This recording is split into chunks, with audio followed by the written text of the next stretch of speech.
mempersembahkan sebuah serial sandiwara radio, Misteri Nini Pelet.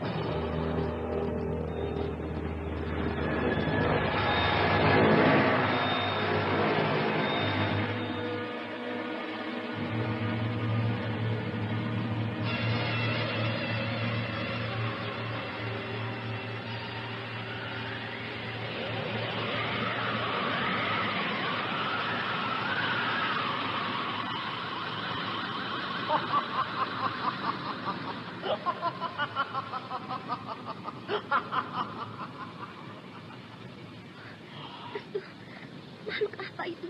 Mengerikan sekali. Dia berubah menjadi makhluk api. Setiap makhluk setan atau jin memang bersumber dari api. Aku harus berhati-hati. Dengan cara apa kau akan mengusir makhluk itu? Apakah kau akan bertahan? Aku terpaksa, Nila. Aku akan bertarung dengan caraku sendiri.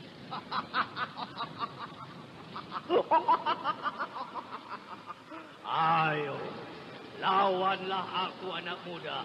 Ayo. Asyik Gajah Musti.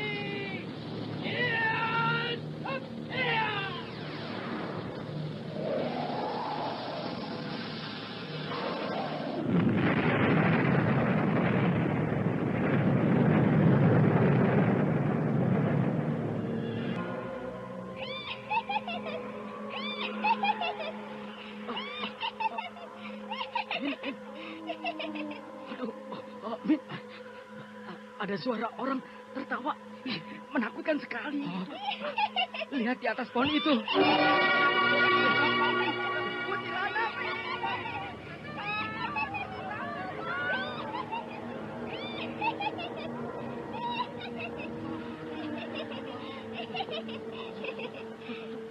Sundari, tidak. Dia terbang melayang-layang ke arah kita. Tidak. Jangan apa-apakan kami.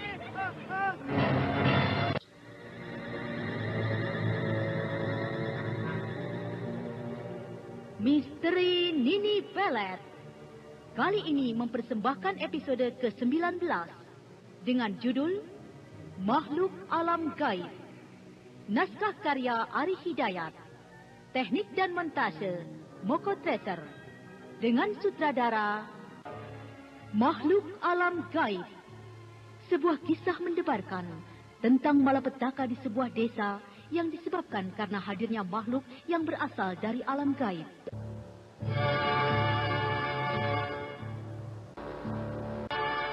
Dalam seri yang ke-25 ini, Anda sekarang masih mendengarkan sandiwara radio Misteri Nini Pelet di channel Memori 80. Dan Idris Apandi sebagai Ki Gedeng Muk. Pengantar cerita, Eli Kusuma. Selamat mendengarkan.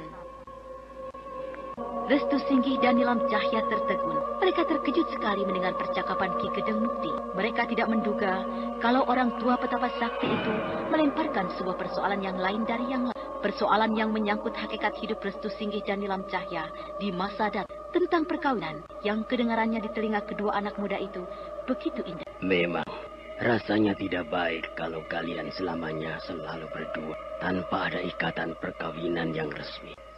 Kukira sudah saatnya kalian melangkah pada perkawinan itu sendiri. Cucuku Nilam, kau masih mempunyai keluarga dan orang tua. Mereka haruslah tahu. Kuperintahkan padamu, kau harus kembali ke tanah kelahiranmu. Kau harus menemui keluargamu, orang tuamu. Perkenalkanlah Restu Singgih itu sebagai calon suamimu. Begitu juga nantinya denganmu, Restu. Kau pun masih memiliki keluarga. Kau jangan menyanyiakan mereka. Walau kau seorang laki-laki yang memiliki hak penuh dalam perkawinan, kau pun harus memperkenalkan Nilam Cahya pada keluargamu sebagai calon istrimu nanti. Maaf, Guru. Sungguh saya tidak mengira kalau ternyata suasana malam ini begitu lain. Guru melemparkan sebuah persoalan yang sangat lain pada kami. Hal ini kami sangat perlu memikirkannya, Guru. Guru panjang lebar menjelaskan pada kami Yang ternyata sebuah rencana yang memang sejak lama kami memikirkannya. Tentang perkawinan kami. Kedengarannya di telinga kami sangatlah indah. Tapi kalau mendengar dari percakapan guru sendiri, ada beberapa hal yang membuat saya heran dan perlu menjadi pemikiran saya. Karena hal ini tidak bisa dianggap main-main. Hal ini menyangkut masa depan kami. Hidup mati kami. Bukankah begitu, Nilam? Benar.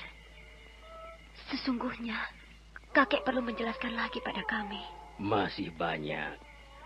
Tapi sebelumnya aku ingin bertanya padamu, Restu. Apa yang membuatmu heran dan berpikir tadi? Satu hal. Pertama, guru tadi menyebutkan tentang keluarga dan orang tua Nilam. Saya harus diperkenalkan pada mereka. Yang menjadi keheranan saya, sejak lama yang saya tahu, bukankah orang tua Nilam sudah tiada? Bagaimana mungkin guru bisa berkata kalau saya harus diperkenalkan pada orang tua Nilam? Saya sungguh heran. Saya sungguh tidak mengerti. Apakah Nilam telah berbohong pada saya? Dulu dia pernah cerita kalau kedua orang tuanya sudah lama tiada. Bahkan semenjak Nilam masih bayi. Saya memang sudah menceritakan tentang kedua orang tua saya. Maafkan aku, Restu. Cukup, cucuku. Biar aku yang menjelaskannya. Ini adalah persoalan keluarga, Restu. Yang memang tidak sepantasnya dibuka oleh cucuku Nil. Tapi kukira memang kau harus tahu. Sesungguhnya lah semua itu ada benar dan tidaknya. Kalaupun tidak, cerita Nilam bukan bermaksud untuk menustai orang lain. Tapi hanya ingin menutupi persoalan keluarganya. Yang barangkali memang merasa kurang pantas dia ceritakan kepadamu. Jadi jelasnya bagaimana tentang keluarga Nilam. Yang tentunya masih ada hubungan dengan guru sendiri, bukan? Ya. Cucuku Nilam, apakah kau merasa keberat jika kakek harus menceritakan segalanya tentang keluargamu pada Restu? Maafkan Cucunda, Kek. Cucunda tidak berkeberatan. Tapi janganlah kakek yang harus bercerita. Biarlah saya yang akan bercerita pada Restu. Maafkan saya. Nilam, kau mau kemana? Jangan pergi, Nilam. Nilam Cahya berlari keluar gubuk itu. Restu Singgih segera mengejarnya.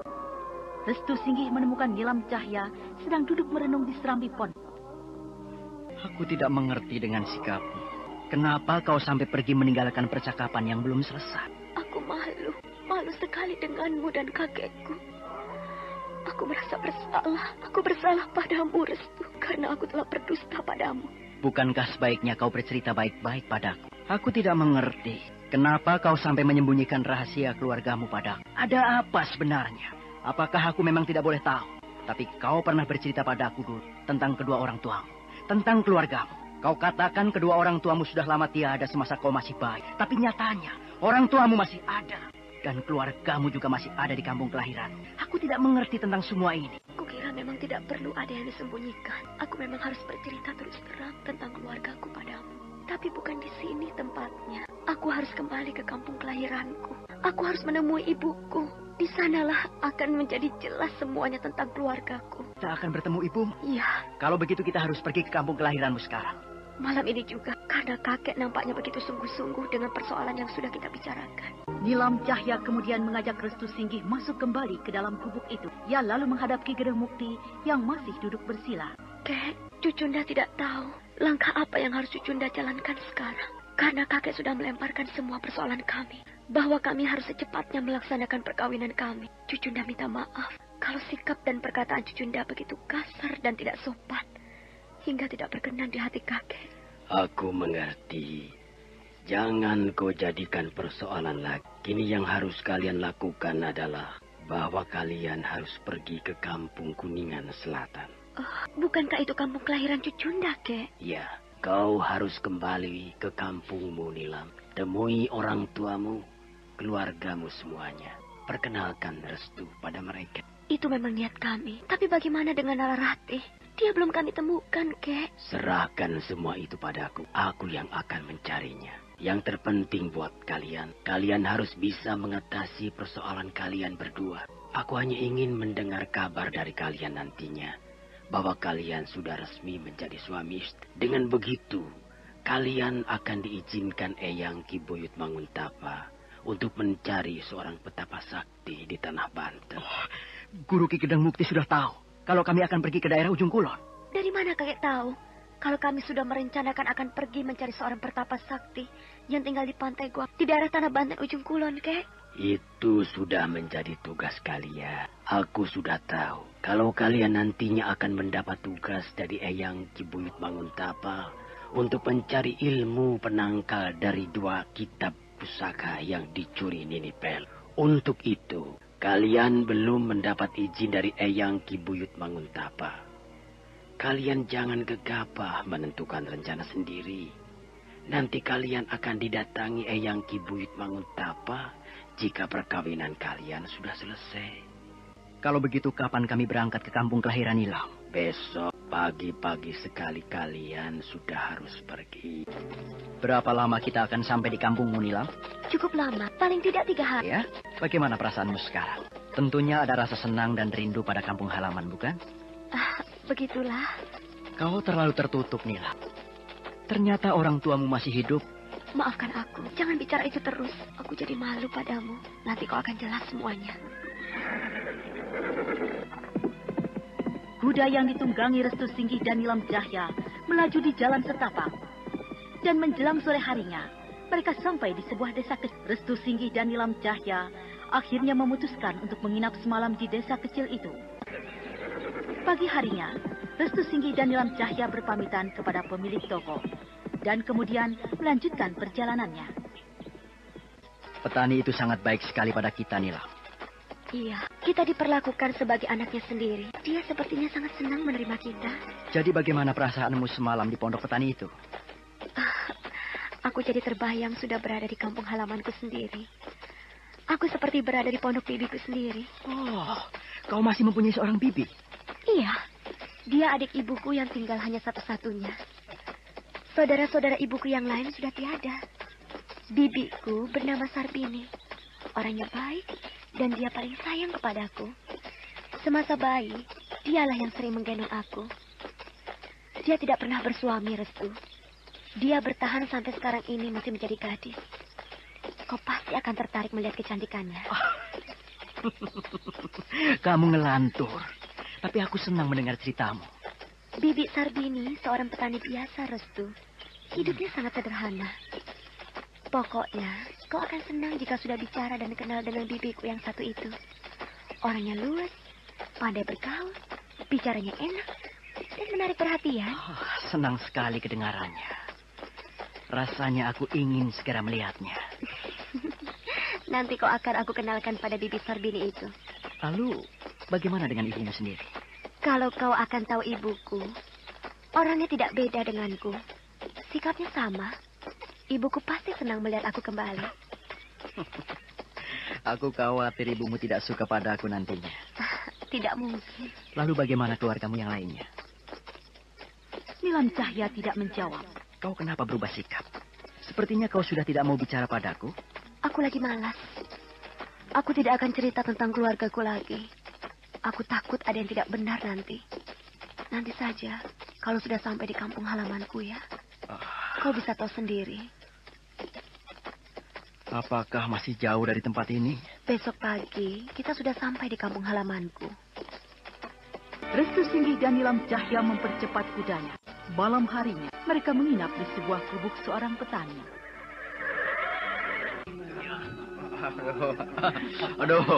Memangnya Dan Restu dan Nyi Nilam Cahya mau kemana tujuannya? Kami ingin ke Kampung Kuningan Selatan. Oh, daerah itu tidak jauh dari sini. Kalian tidak akan lama lagi juga sampai. Ya, jika besok pagi kalian melanjutkan perjalanan, nah sebelum siang hari kalian pasti sudah sampai di Kampung Kuningan Selatan itu. Tapi ngomong-ngomong, teruskan lagi dan ceritanya. Oh, iya. Saya akan meneruskan. Jadi sepanjang pengembaraan kami di seputar Cirebon Girang ini, Yang masih menjadi pikiran kami adalah tentang makhluk siluman ular berkepala manusia. Oh iya, kami di desa ini juga sudah tahu tentang makhluk siluman ular berkepala manusia. Benar. Iya, penguasa gunung. Wah, dan kabarnya makhluk itu sudah dikenal di wilayah Cirebon Girang ini, Den. Ya, tapi kami bersyukur karena desa kami tidak pernah dimunculkan makhluk itu. Kita harapkan makhluk itu jangan sampai muncul dan berkeliaran di desa Iya, ini. betul, Den. Meskipun desa ini juga masih berada di wilayah Gunung Cermai. Iya. Air minumnya baru datang. Wah, memang itu yang sedang kami tunggu. Ketela rebusnya itu, aduh. Ayo kita habisi. Mumpung masih hangat ketelanya. Iya. Silakan Bapak-bapak. Nah, ayo. Setelah berkenalan dan bercerita tentang pengalamannya kepada penduduk desa, Restu Singgi kemudian masuk ke dalam pondok. Sementara petani pemilik pondok itu sudah tertidur pulas. Dan pada saat itu, Nilam Cahya masih belum tidur. Nampaknya penduduk sangat senang sekali padamu. Begitulah, jika kita baik pada orang, maka orang pun akan melayani kita dengan baik pula. Jika kita ingin dilayani dan diperhatikan orang, maka kita pun harus memperhatikan orang. Dimanapun kita berada, kebaikan dan kesopanan haruslah kita tanamkan. Kamu cerita apa saja pada mereka? Sepertinya mereka begitu menyimak ceritamu itu. Aku cerita masalah makhluk siluman ular itu. Tapi untungnya desa ini belum pernah dimunculkan makhluk itu. Makhluk siluman ular itu di mana-mana akan dikenal dan ditakuti orang. Apalagi desa ini masih berada di wilayah kaki Gunung Ciremai. Nilam, kau dengar apa yang dikatakan penduduk tadi? Kalau kampung Kuningan yang sedang kita tuju sudah dekat. Ya, besok pagi-pagi sekali kita sudah harus pergi meninggalkan. Malam terus merayap jauh. Nilam Cahya sudah terlelap dalam tidurnya. Begitu juga dengan Restu Singgi. Pagi harinya setelah sarapan dan pamit pada pemilik pondok, Restu Singgi dan Nilam Cahya melanjutkan perjalanannya meninggalkan desa itu. Apa yang kau rasakan saat ini, Nilam? Hatiku jadi berdebar-debar. Aku rindu dengan ibuku. Rindu sekali. Entah sudah berapa lama aku tidak bertemu. Aku sendiri tidak tahu lagi kabar ibuku saat ini. Kita harapkan keluargamu semua baik-baik. Ya, itu harapanku. Kau tidak malu memperkenalkan aku nantinya dengan keluargamu? Bahwa aku adalah calon suamimu? Kau aneh. Pertanyaanmu seperti anak kecil. Kenapa aku harus malu? Justru aku dan keluargaku akan merasa senang menerima kehadiran kita. Apa benar begitu? Iya. Tapi kau jangan heran atau kaget nantinya. Keluargaku kalau sudah kumpul semuanya, wah, banyak sekali. Kau akan bingung menghafal nama saudara-saudaraku nantinya. Apalagi keponakan-keponakanku yang masih kecil-kecil. Kalau begitu kau keluarga besar juga. Iya, aku memang keluarga besar. Keluarga Ki Gedeng Mukti, kakekku itu memang. Restu Singgi dan Nilam Cahya terus memacu kudanya. Menjelang siang hari, mereka sampai di perbatasan desa memasuki wilayah perkampungan Kuning. Sebentar kemudian, mereka sampai di induk kampung halaman Nilam Cahya. Oh, kita sudah sampai. Inilah kampung halamanku. Inilah kampung di mana aku dulu dilahirkan dan dibesarkan. Oh, aku senang. Aku bahagia sekali. Entah berapa lama kampungku ini aku tinggalkan. Tapi sepertinya tidak berubah. Induk kampung masih ramai seperti dulu. Ya, kampung halamanmu sangat ramai. Wilayahnya besar sekali.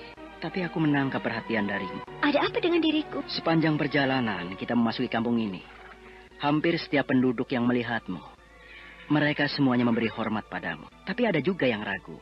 Barangkali mereka lupa padamu karena sudah lama kau pergi. Di sini aku menangkap tentang keluargamu. Aku yakin kalau ternyata keluargamu juga dari kalangan keluarga terhormat. Atau disegani di kampung Kuningan ini. Kukira tidak begitu. Penduduk kampungku ini memang ramah-ramah pada siapa saja. Apalagi pada tamu yang belum dikenalnya. Oh, bukan. Bukan itu persoalannya. Tapi aku menangkap sesuatu yang lain pada dirimu. Penduduk sepertinya segan padamu. Aku percaya keluargamu pasti mempunyai pengaruh yang cukup besar di kampung ini. Iya kan? Keluargaku tidak ada istimewanya, Restu. Kukira biasa-biasa saja. Lain dengan keluargamu. Yang aku tahu, keluargamu itu hidup di kalangan orang-orang yang cinta adat. Keluargamu sangat dihormati penduduk. Apakah rumahmu masih jauh dari induk kampung ini? Tidak. Ayo. Hiya, hiya. Restu Singgih dan Nilam Cahya mempercepat kudanya menuju ke rumah Nilam Cahya. Sebentar kemudian, mereka sampai di halaman sebuah rumah yang cukup besar.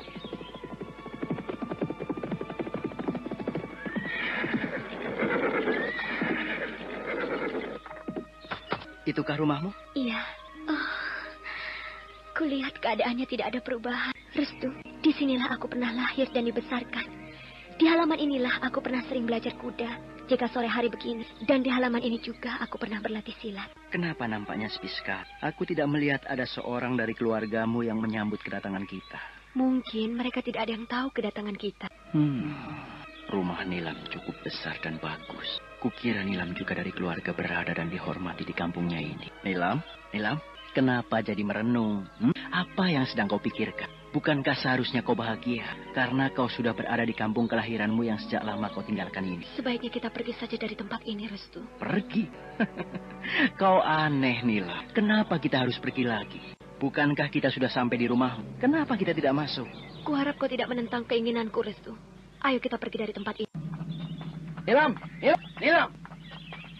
Ada apa sebenarnya? Aku sungguh tidak mengerti dengan keinginanmu seperti itu. Kenapa kau harus pergi? Bukankah itu rumahmu? Kau ini aneh sekali. Itu memang rumahku. Tapi dulu, sekarang tidak lagi. Kenapa?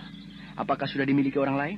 Nanti kau akan aku ceritakan. Kita mau kemana sekarang? Kita ke rumah Bibi Sarbini. Ke rumah bibimu? Ya, di sana aku bisa bebas, tenang, dan leluasa. Mereka terus melarikan kudanya menuju ke pondok Bibi Nilam Cahya. Sebentar kemudian, mereka sudah sampai di halaman... Anda sekarang masih mendengarkan Sandiwara Radio Misteri Nini Pelet di channel Memori 80. Itulah pondok Bibi Sarbini, Restu. Oh, menyenangkan sekali suasana di sini. Udaranya sejuk. Tentunya bibimu seorang wanita yang rajin bekerja. Lihatlah. Di sekitar halaman pondok ini penuh ditumbuhi pohon sayuran. Bukankah sudah aku katakan, bibiku seorang petani biasa. Hidupnya sangat sederhana. Dia memang sangat rajin, Restu. Dan saat ini, dia pasti belum kembali dari sawahnya. Lalu bagaimana sekarang? Ayo, kita turun dulu dari kuda kita. Kalau memang bibiku tidak ada, kita bisa menunggunya.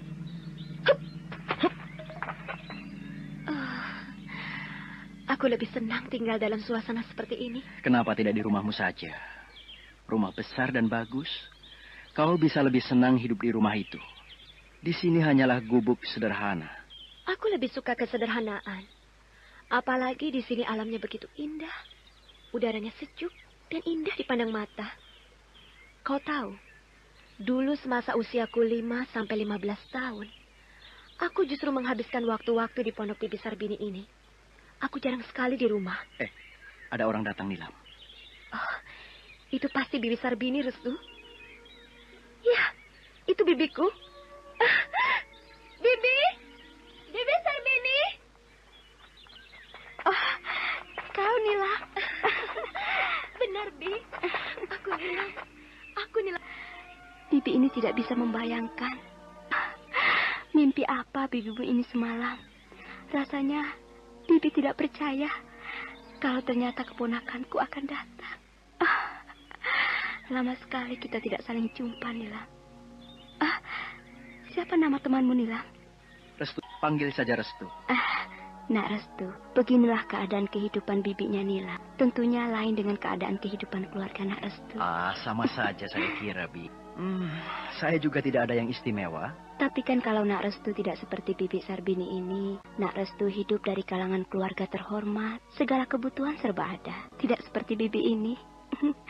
Pondoknya saja sederhana. Sudah reot begini. Semoga saja Nak Restu betah singgah di rumah Bibi Sarbini ini. Oh, senang sekali. Inilah kehidupan alami yang saya sukai. Tapi Bibi Sarbini tadi sampai tahu tentang keadaan keluarga saya. Nilam yang bercerita. Itu memang sering mengada-ada. Maaf kalau kau tidak suka, Restu. Bibiku ini memang banyak tanya. Itulah Bibi Sarbini yang pernah aku ceritakan padamu. Orangnya luas dan senang bicara. Itu hanya kewajaran saja. Benar kan, Restu? Kita ini hidup jangan ngoyo. Biasa saja, apa adanya. Lihat, Bibimu ini punya apa, Nilam? Tapi Bibi tidak pernah merasa sedih. Bibi tetap riang dan gembira. Hidup itu kalau dibuat susah, ya susah. Tapi kalau mau dibuat senang, ya bisa senang. Bibi Sarbini ini memang pandai bicara. Tapi saya senang. Bibi masih kelihatan gesit dan cantik, Bi. Benar. Saya yakin banyak laki-laki yang masih mau dengan Bibi. Walau usia Bibi menjelang senja. Kalian ini ada-ada saja. Tapi sungguh, Bi, kami tidak mengada-ada. Lama sekali mereka bercakap-cakap hingga jauh malam hari. Sementara Restu Singkih sudah tidur di ruangan tengah pondok itu, Bibi Sarbini menahan Nilam Cahya untuk tidak tidur dulu. Ada apa lagi, Bi? Nilam, mau kan kamu menemani Bibi bicara? Kita kan baru bertemu setelah sekian lama berpisah, anak manja. Bi, saya mohon, jangan sebut-sebut saya anak manja kalau di depan Restu. Saya malu. Kenapa harus malu? Memangnya anak Restu itu apa kamu? Nilam, Bibi boleh tanya kan? Silahkan. Bibi mau tanya apa? Nak Restu itu siapa sebenarnya? Apa hanya teman dalam pengembaraanmu saja? Saya sebenarnya belum mau bicara dulu, Bi. Saya... Tidak usah malu, Nilam. Kenapa kau sungkan bicara dengan bibimu sendiri? Ayo, bicaralah yang benar. Anak muda itu kelihatannya baik. Dia gagah dan tampan. Tentunya dia juga seorang pendekar. Kau kenal di mana, Nilam? Berapa lama kau kenal Nak Restu? Kau sudah menjadi kekasihnya ya? Bukan hanya kekasih. Dia calon suamiku. Calon suamimu? Iya. Itulah sebabnya aku kembali ke kampung halaman. Aku ingin memperkenalkannya pada semua keluargaku. Karena kami akan segera kawin. Apa katamu? Kau akan segera kawin? Malam itu Nilam Cahya tidak bisa tidur karena bibinya mengajak bercakap-cakap lebih lama lagi. Apalagi mereka baru saja bertemu kembali setelah sekian lama mereka berpisah. Bibi Sarbini ingin mengetahui lebih jauh tentang hubungan Nilam Cahya keponakannya dengan Restu Singkih. Apa? Kau akan segera kawin dengan Nak Restu? Iya. Kenapa Bibi Sarbini menjadi khawatir mendengarnya? Tapi kau tidak sedang main-main kan, Nilam? Saya sungguh-sungguh bicara pada Bibi. Buat apa saya main-main? Ini bukan persoalan main-main, Bi. Karenanya saya kembali ke kampung halaman saya. Saya mengajak Restu sebagai calon suami saya. Di samping saya rindu pada keluarga, pada ibu. Saya ingin memperkenalkan Restu pada ibu dan keluarga yang lain. Bibi Sarbini adalah keluargaku yang pertama, yang aku kenalkan dengan calon suamiku. Besok, aku ingin mengajak Restu ke rumah saudara-saudaraku. Aku ingin memperkenalkannya pada mereka, Bi. Terutama pada ibu. Tapi, kenapa ibu tidak ada di pondok ini, Bi? Padahal yang saya tahu, terakhir kali sebelum saya meninggalkan kampung ini, ibu tinggal di pondok ini bersama Bibi. Bibi pasti tahu di mana ibu sekarang berada. Kenapa tidak kau tanyakan sejak pertama kau datang siang tadi, Nila? Saya sengaja, Bi. Karena saya ingin tahu kabar Bibi Sarbini lebih dulu. Bibi Sarbini tidak bicara lagi. Untuk beberapa saat, suasana menjadi sunyi. Bibi jangan diam saja. Bibi membuat saya menjadi khawatir dan penasaran. Di mana ibu berada sekarang, Bi? Apa yang terjadi dengan ibu? Bibi harus cerita pada saya. Bibi tidak bisa menyembunyikan apa yang sudah terjadi pada ibu. Saya sudah lama pergi, Bi. Saya tidak tahu lagi bagaimana keadaan ibu sekarang. Bi, bicaralah. Jangan diam begitu. Wanita setengah tua itu kemudian perlahan-lahan duduk di samping Nilam Cahya sambil tangannya merapikan rambut Nilam Cahya yang tergerai panjang. Nilam, rambutmu tidak rapi lagi seperti dulu. Tidak lagi seindah dulu. Kamu ingat? Dulu Bibi seringkali merapikan rambutmu ini. Iya, saya ingat. Kamu seperti sudah tidak peduli dengan diri kamu lagi, Nilam. Kau seperti tidak pernah mau mengurus rambutmu lagi. Rambutmu kasar. Tidak serapi dulu, Nila. Kau pasti membiarkannya rusak. Rusak sekali. Tidak lagi Bibi lihat keaslian dan keindahannya. Dulu, rambutmu ini hitam legam. Indah dipandang. Sekarang tidak lagi. Kamu pasti tidak mengurus diri, Nila. Saya memang tidak pernah mengurusi rambut saya lagi, Bi. Jika Bibi mengatakan rambut saya sudah rusak, sekali. Tidak lagi Bibi lihat keindahan dan keasliannya. Itu sama artinya Bibi sedang melihat diri saya sekarang ini. Apa maksudmu, Nilam? Bibi tidak mengerti. Apakah semua kata-kata Bibi telah menyinggung perasaanmu? Tidak. Kata-kata Bibi hanya mengalihkan pertanyaan saya tentang ibu. Tapi saya rasakan kalau kata-kata Bibi menyentuh diri saya. Bibi seolah-olah tahu keadaan diri saya yang sekarang. Bibi sangat tidak mengerti. Apa maksudmu? Hal ini sebenarnya belum berani saya ceritakan, Bi. Tapi memang harus saya ceritakan. Bibi Sarbini harus tahu kenapa saya ingin cepat kawin dengan Restu. Karena saya bukan lagi Nilam yang dulu Bibi kenal. Yang dulu Bibi tahu sebagai Nilam, keponakan Bibi yang masih gadis suci. Saya sudah tidak suci lagi. Nilam, saya sudah rusak. Seperti rusaknya rambut saya. Tidak lagi indah dipandang keaslian wajah saya. Saya sudah bukan gadis lagi, Bi. Oh, apakah Nak Restu yang merusak kesucianmu, Nilam? Bukan dia, tapi justru dia yang akan menolong saya. Kejadiannya sudah lama sekali, Bi. Nilam Cahya kemudian bercerita kepada bibinya tentang pengalaman selama pengembaraannya. Sampai dia mengalami nasib buruk di mana dia pernah diperkosa Jail Singgih, kakak Restu Singgih. Hingga Nilam Cahya mempunyai anak. Sekarang, Bibi Sarbini sudah tahu siapa saya. Saya ini sudah rusak. Saya bukan keponakan Bibi yang baik lagi. Di mata Restu pun, saya merasa tidak pantas menjadi wanita pendampingnya. Restu terlalu agung buat saya. Saya juga merasa, saya sadar siapa diri saya ini. Bibi pun bisa berpikir, apakah saya ini pantas menjadi istrinya? Apakah saya ini pantas mencintai dia? Sementara dia sudah tahu siapa saya. Sesungguhnya, saya sangat malu padanya. Sering aku melihat ke dalam diriku. Apakah aku ini masih pantas untuk mencintai dan dicintai? Sementara anakku sudah cukup besar. Usianya sudah hampir mencapai 4 tahun. Tapi, aku sangat mencintainya, Bi. Aku takut kehilangan Restu. Apakah aku ini pantas menjadi istrinya, Bi? Nilam, Bibi tidak bilang kau tidak pantas menjadi istri Nak Restu. Bibi hanya khawatir. Apakah Nak Restu benar-benar mau menerima keadaan kau seperti itu? Kau itu sudah punya anak, Nilam. Jarang laki-laki yang mau memperistri seorang wanita yang sudah punya anak. Apalagi Nak Restu itu sudah tahu kejadian yang pernah kau alami. Kau diperkosa Jail Singgih kakaknya. Bibi kagum.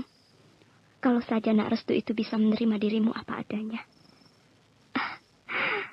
Tapi Bibi tidak percaya sebenarnya. Tapi kalau Bibi nilai, Nak Restu mempunyai pendirian yang teguh. Kemauannya bisa dipertanggungjawabkan. Bibi juga tidak mengerti sampai sejauh mana hubungan kalian berdua. Bibi pun heran.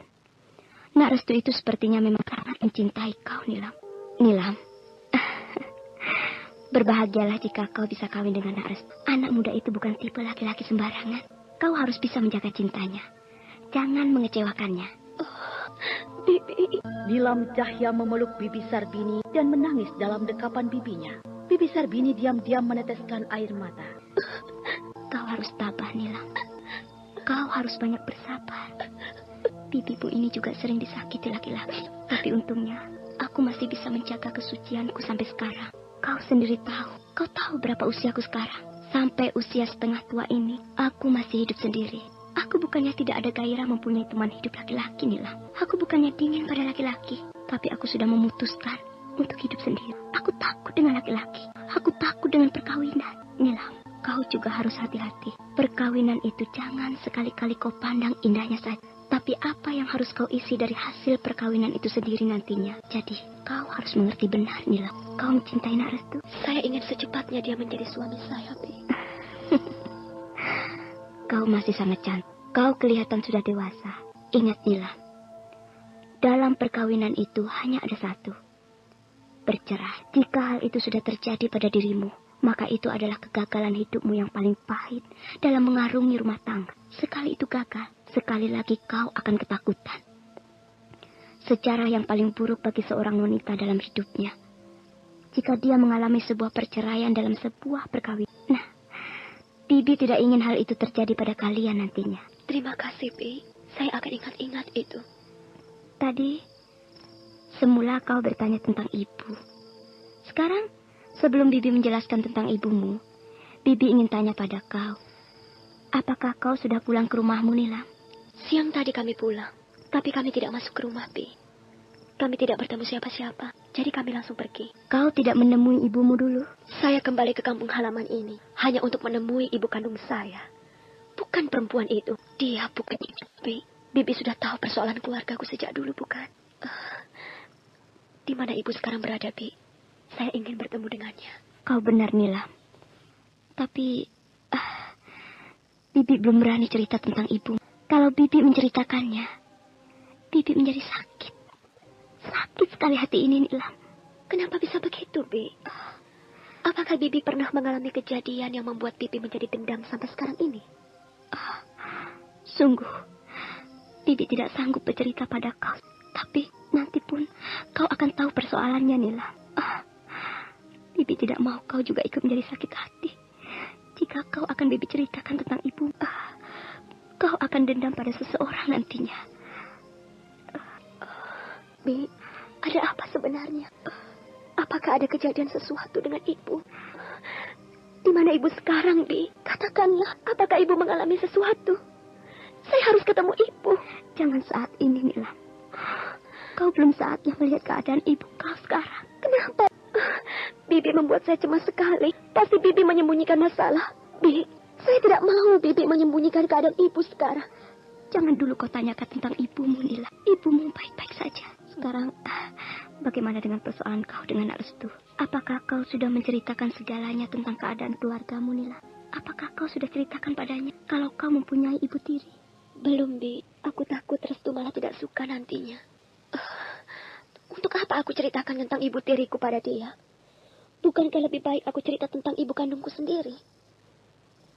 Untuk itu, aku ingin memperkenalkannya pada ibu. Nilam, tapi walau bagaimana, kamu juga harus menceritakan yang sesungguhnya.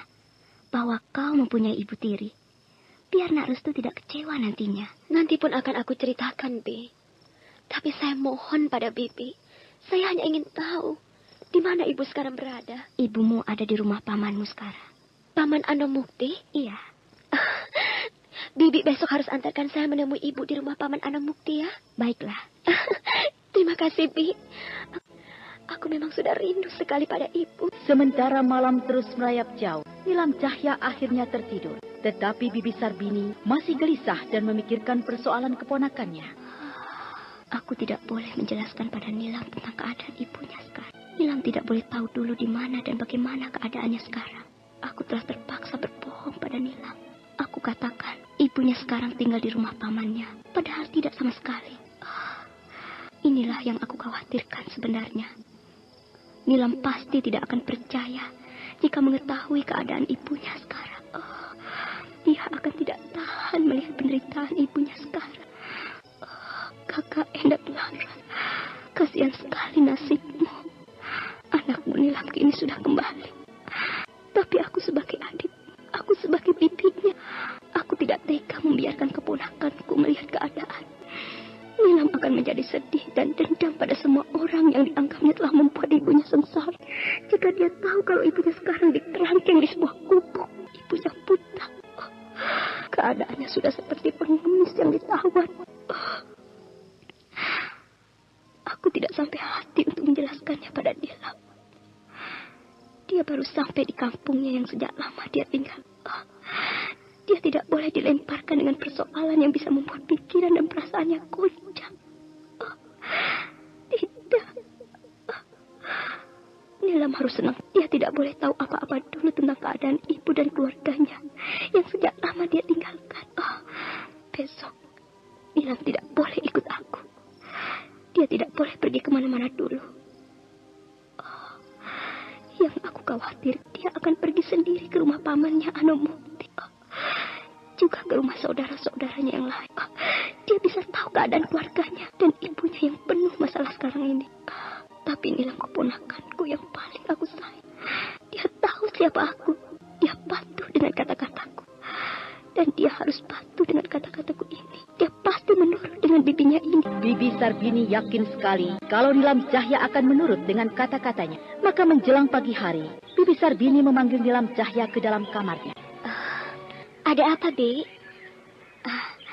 Ada yang Bibi ingin katakan tentang rencana kita untuk pergi menemui ibumu. Bibi rasanya tidak bisa kalau sekarang-sekarang ini mengajakmu menemui ibumu, Nilam. Kenapa begitu, Bi? Bibi banyak pekerjaan. Kau mengerti kan, Nilam? Bibi harap kau jangan kemana-mana dulu. Istirahatlah di pondok Bibi ini bersama Nak Restu. Kalian masih terlalu lelah. Kalian masih perlu banyak istirahat. Bukankah kalian baru sampai di kampung ini? Tapi saya ingin sekali bertemu ibu, Bi. Bibi mengerti, tapi jangan sekarang, Nilam. Nanti pun kau akan Bibi antarkan menemui ibumu. Bibi sekarang banyak pekerjaan di ladang. Baiklah, Bi. Kalau Bibi memang tidak bisa, biar saya saja sendiri yang pergi ke rumah Paman Anomukti. Jangan, Nilam. Jangan. Kamu mau kan? Bibi mohon, Nilam. Kamu jangan kemana-mana dulu. Nanti dengan Bibi saja kalau mau pergi ke rumah pamanmu. Baiklah, Bi. Saya akan menunggu Bibi selesai bekerja. Bibi Sarbini kemudian pamit untuk pergi. Nilam Cahya dan Restu Singgi mengantarnya sampai di depan pondok. Bagaimanakah kisah selanjutnya? Nah, saudara pendengar, ikutilah lanjutan serial Misteri Nini Pelet yang dipersembahkan oleh PT Dankos Laboratoris Indonesia di radio kesayangan Anda. Sampai jumpa.